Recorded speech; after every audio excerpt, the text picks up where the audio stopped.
we're here today to talk about LinkedIn profiles and pages. So they are two different things, but they can work very well to complement each other and should do in every opportunity.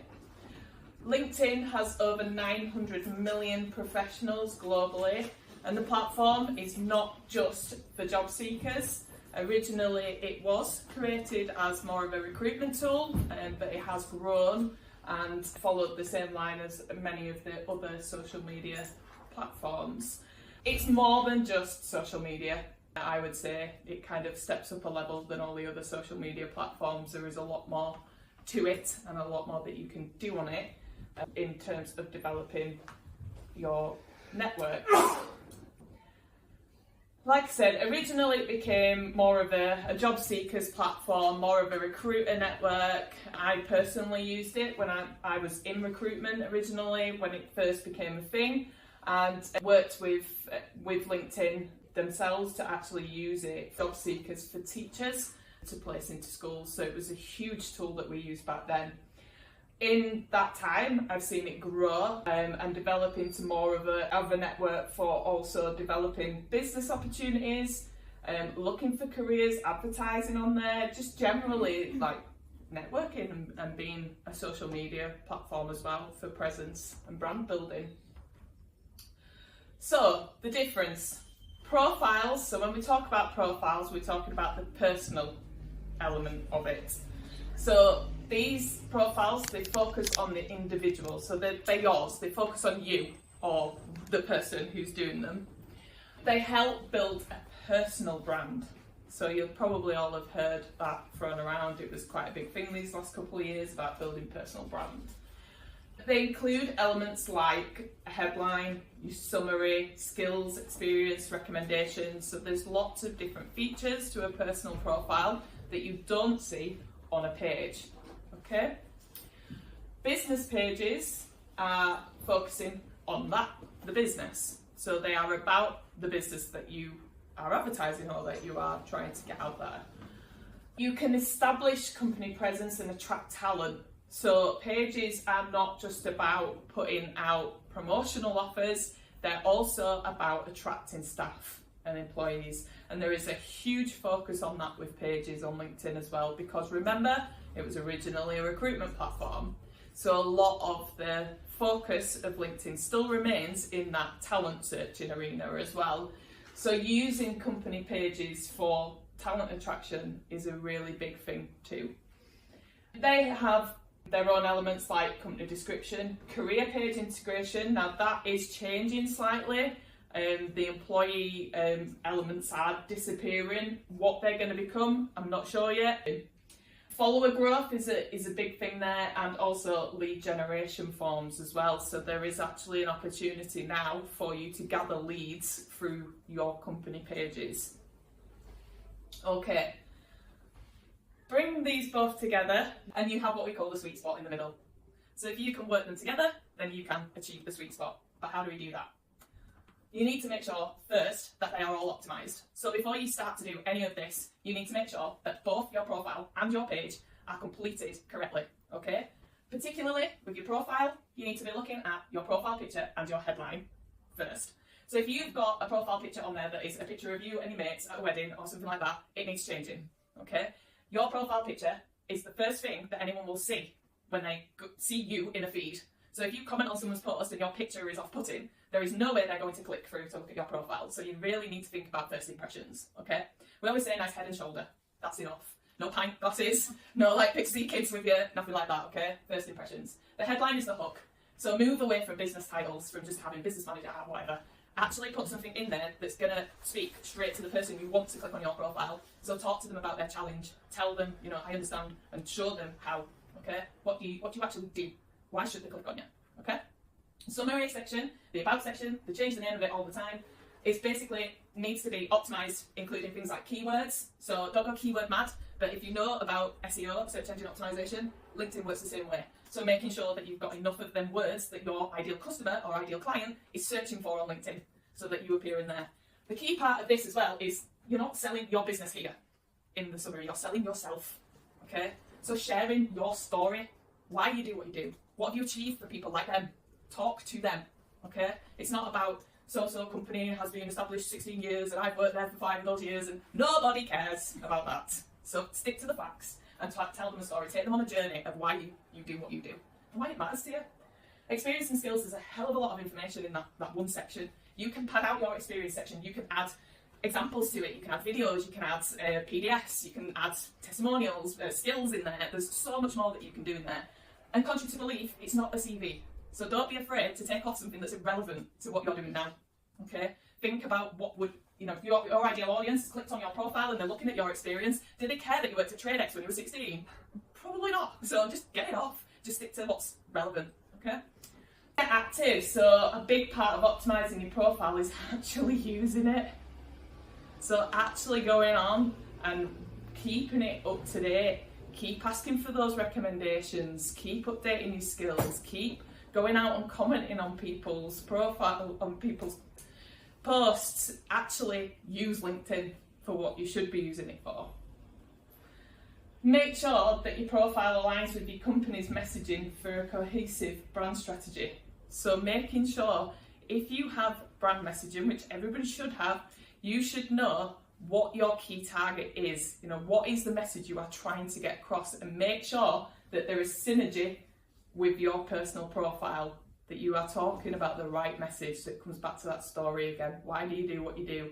Well, you wouldn't be doing what you were doing if you didn't agree with the company's message and where you were going, okay? Especially if it's your own business. Be a bit worried if that wasn't aligned. In terms of company pages, complete the basic information. So I see this all too often when I start working with companies. They just have like a sentence in the bio, or like they've just cut and pasted it from the website, and it just talks about, we do water coolers for companies who want a water cooler. Oh, brilliant. So, when I'm searching and I'm looking at water cooler, I'm probably not going to buy from you then. So explaining a bit more about the company in the same way that we talked about the summary on our personal page. We talk about the customer. Okay, what can you do for the customer? What has the business done for customers like them? And talking a lot to them about that. And include some proof in there too. So testimonial from someone, a quote, some stats. They're always like factual stuff, okay? Make use of all the features. There's so many different things that you can do on a company page and they're missed all the time, like the lead generation form, making sure that that is filled in, working through and going down and ticking every box that you possibly can. Make sure that that is filled. Optimize for search, again, remembering those keywords, and that even comes down to the little headline at the top as well. I've seen people in there just put water company or something like that. Actually use all of those characters to sell to the person, make them want to click on your business when they search and they get those results up. Encourage engagement. So this one's a big one. Within the company pages, it is hard to get across because there is a lot of noise on the feed. So every opportunity you have, you need to be encouraging people to engage. Ask them a question in the posts. What is their opinion? Ask them not to comment. Don't say, please comment with your, because the algorithm doesn't like that. But engage them by getting them feeling like they need to actually write something. They can't leave that post without commenting, okay? And the same with your staff internally as well, which we're going to go into. So, there are 3 ways your LinkedIn pages and profiles can work together. The first one is actually linking your profiles to your company page. I see this all the time. People think they've linked their company page to their personal profile, but actually it hasn't linked at all. The way that you can check this is by clicking, and this is a frustrating thing, LinkedIn, if you click on Xpand, it won't work. You need to click on the actual picture, and that then should take you through to the company page. If that's not happening, you need to edit with the pencil and check that you've got the actual company page linked. It could have just free typed and just left it without linking it through. But that is one of the biggest things that I see a lot of, is that people think they're linking back, but they're not.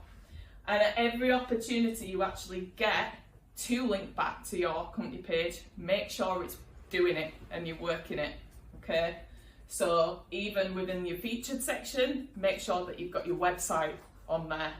You know, you've got your actual links in your featured.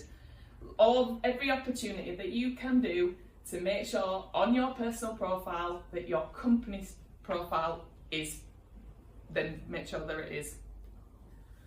2, community engagement. So there's obviously 2 ways that you can use it. We've talked about it. Recruitment is a big one, and also networking. So you can see here, this is an example of my network. This is the followers from our company page. Now there's a lot that I can do there and work there in terms of for each side. So you can see here, I've got 4,328 people following me. So I can work them to introduce the page. I can tell them about the page. I can also look at these followers and go, oh, second, or first, we're connected. But these guys, I'm not connected to them, and they're following our company page. So what should I be doing? Working that network. Yeah? Simple, but partnership. Okay, so we're gonna have a little story now. I'll tell you all a little story. So once upon a time, there was a guy called Greg. This is Greg. Say hi, Greg. I love that you all did. That's great. Greg is using LinkedIn to find a job. This is Carla. Carla's not happy. Carla's struggling to find someone. She's using LinkedIn to find an employee. Her head's going to burst soon. But how do they find each other? Sadly, it's not as easy as that. We wish it were, don't we? That'd be great. So Greg is over here. He sees a job posted by Carla at her company. And that's after a while of actually looking as well. That's just straight away. Carla's personal posts then start appearing in his feed because the job posts have to be posted through a person, which is really annoying.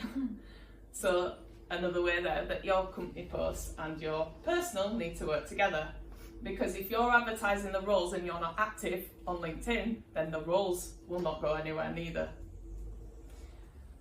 Carla's company page posts start to then appear in Greg's feed because he's engaged with Carla's posts, and Carla's tagging the company page in her posts because Carla's clever.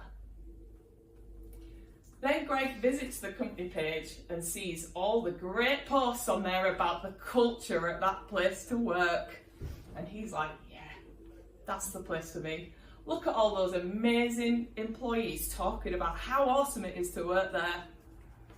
So he applies for the job. Guess what? He gets it. And Carla is happy. I don't know why she's changed completely, but she's going on holiday now.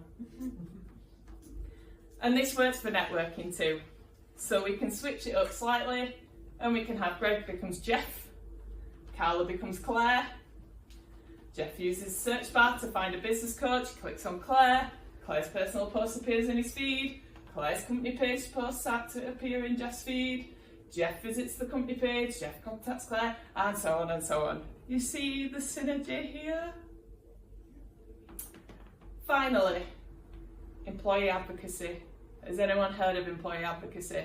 Now, if you follow me on LinkedIn, I hope you have, because I bang on about it all the goddamn time. What is it? Employee advocacy is not about telling employees what to do. It's about making them want to do it. And that is the magic. When you achieve that, then you have achieved world domination.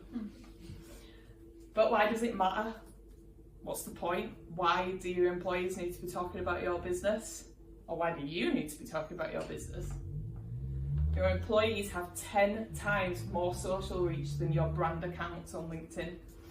And this is from LinkedIn themselves. And that sales leads generated by social advocacy are 7 times more likely to close. It's pretty decent. Remember the sweet spot? I'm going to change jobs. Not really. Stick to LinkedIn. Combining your personal, employees and your company brand efforts will improve your return on investment. So if you switched off and you weren't listening to any of that, just to put it in short context for you, LinkedIn profiles and pages work best when aligned to reflect both personal and business goals. They have to work together to support each other. Optimised profiles strengthen your personal brand while supporting your company's credibility. Company pages provide a platform for professional content, corporate updates and job posting. And employee advocacy is a powerful strategy to amplify your brand's reach and increase trust. So if you were wondering about the question, should I post on my company page first or my personal page first? Do a bit of both and complement each other. But your personal post will always get more reach than your company page. But if you're working them both and you're going out and being a community builder on both, you can do that on your company page as well as your personal page now. You can follow brands on your page. So yeah, lots of time, but a combination of both. So who wants to learn more? Well, you'll have to pay for it, I'm afraid. So we've got a workshop running on Thursday the 24th of October. So if anybody would like to come along, it's £95 plus VAT, and you get to spend a whole morning with me, and we work on your personal strategy. So you will leave this building knowing exactly how to nail LinkedIn going forward. And if you want to connect with me, that's my QR code. Thank you very much.